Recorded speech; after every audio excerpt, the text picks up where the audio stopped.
যা বলা যাচ্ছে না এক নজরে বলে দিচ্ছি।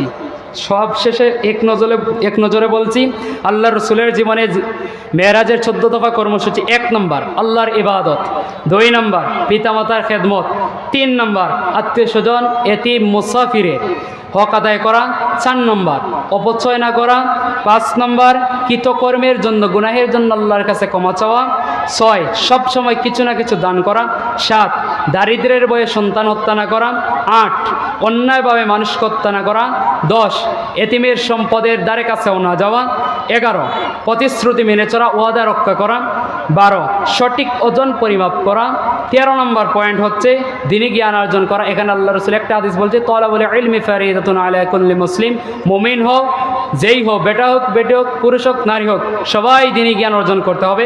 14 নম্বর অহংকারী না হওয়া। এই যে 14টা পয়েন্ট খুব সংক্ষেপে বললাম। আল্লাহ সুবহানাহু তাবারাকা ওয়া তাআলা আমার আলোচনার মধ্যে ভুল ত্রুটি ক্ষমা করে আগে আমাকে আমল করার তৌফিক দান করুন, এরপর আমাদের সবাইকে আমল করার তৌফিক দান করুন। সকলে বলছি আমিন।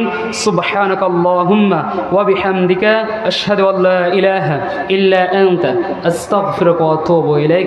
আসসালামু আলাইকুম ওয়া রাহমাতুল্লাহি ওয়া বারাকাতুহু।